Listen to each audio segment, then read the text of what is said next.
So here's something that took me way too long to understand about narcissistic dynamics, and I think it trips up most people who try to make sense of what happened to them. We tend to look for the obvious stuff, the insults, the blow-ups, the moments where someone says something so cruel that you can point to it and say, yeah, that was abuse.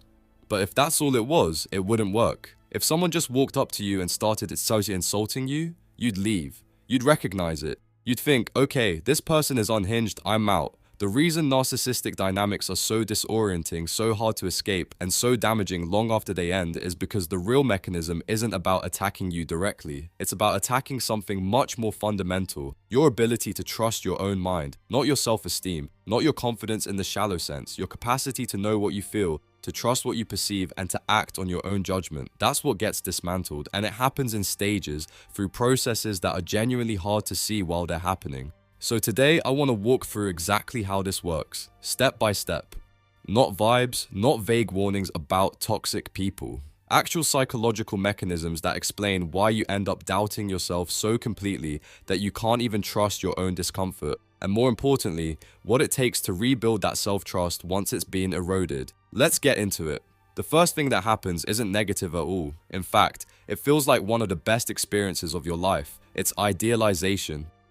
Early on, the narcissistic individual tends to present as remarkably certain, decisive, emotionally clear. They seem to know exactly who they are, what they want, and how the world works. And for a lot of people, especially if you've grown up with some ambivalence about yourself, if you've been a little unsure, a little self-doubting, this is magnetic. You meet someone who just seems to get it, who reads situations quickly, who has opinions and states them without hesitation, and something subtle starts happening. You begin outsourcing your judgment to them. It's not even conscious. It's just that they seem so confident, and you're not always sure, so you start deferring. You think things like, they're better at reading people than I am.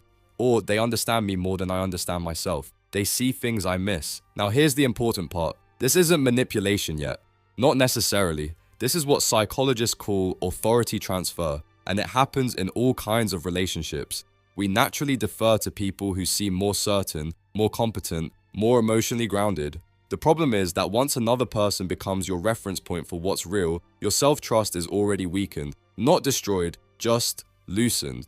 The foundation gets a little shaky, and that's when the next phase begins. The second stage is subtle invalidation, and the key word there is subtle. This isn't someone screaming at you that you're wrong, it's not obvious dismissal, it's something much harder to pin down. It sounds like that's not what you meant, or you're reading into it, or you're being emotional right now. Notice what's happening here. They're not denying that something occurred. They're not saying the event didn't happen. What they're denying is your interpretation of what happened. Your emotional response, which is actually information, gets quietly reframed as noise, as something that's getting in the way of seeing clearly, rather than something that's telling you something important.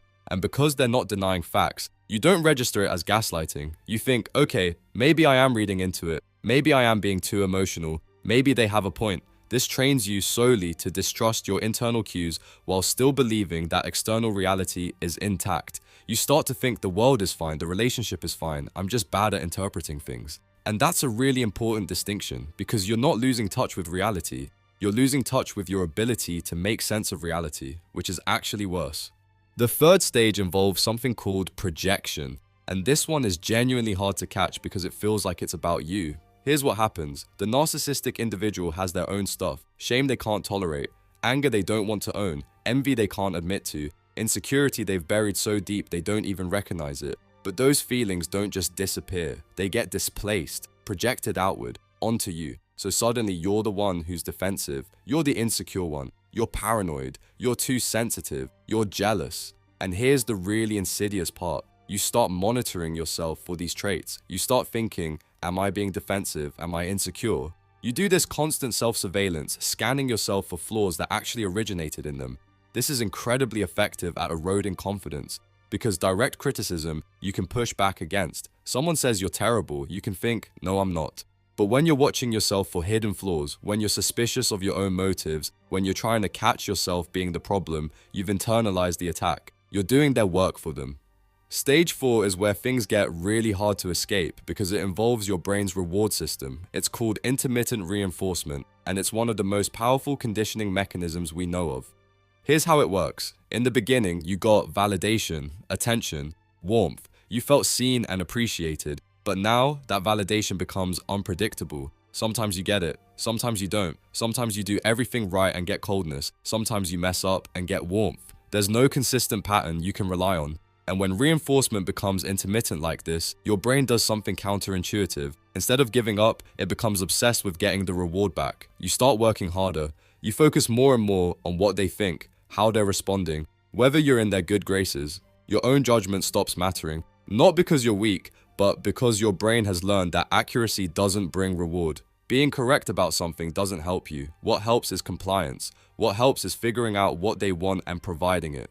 This is straight operant conditioning. It's the same mechanism behind gambling addiction, behind trauma bonding, behind why people stay in situations that are clearly hurting them. Self-trust drops because your internal compass is no longer connected to anything that matters in the relationship. The only thing that matters is their response. Stage 5 is where I need to get a little precise, because this is where people misuse the term gaslighting. When most people think of gaslighting, they think of someone denying events. Saying that didn't happen. You're making that up. I never said that.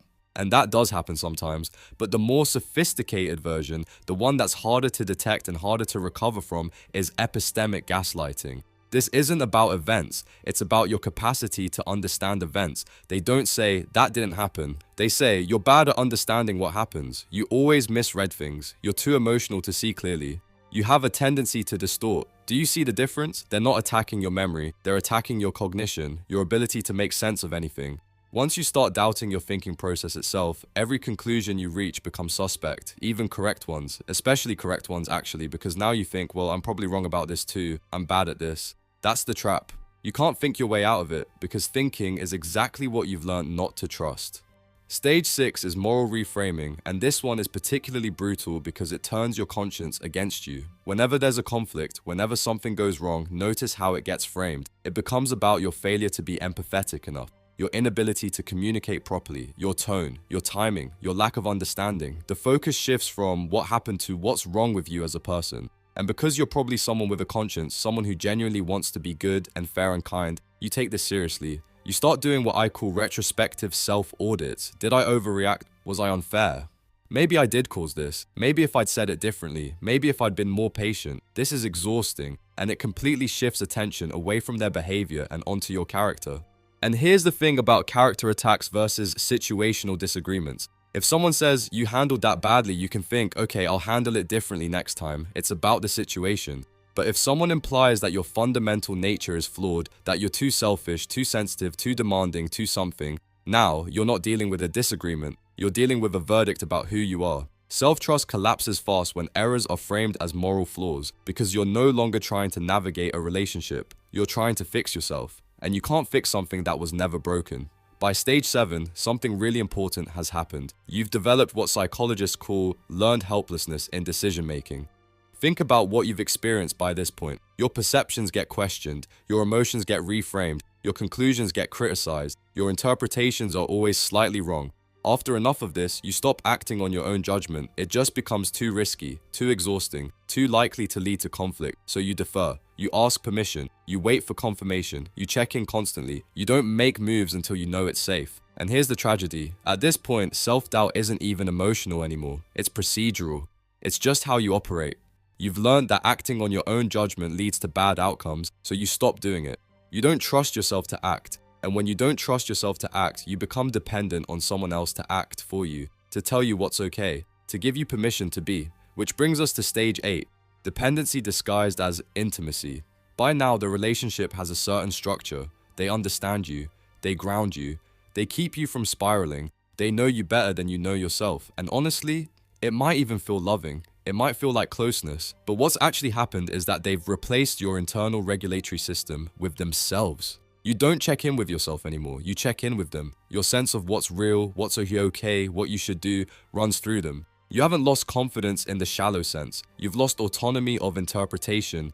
You've lost the ability to be your own reference point. And that's the end state. That's where this whole process leads. Now, I want to step back and explain why this works so well, because I think understanding the mechanism is actually the first step toward dismantling it. The narcissistic personality does not attack the self directly. That would be too obvious. It would trigger resistance. Instead, they attack interpretation.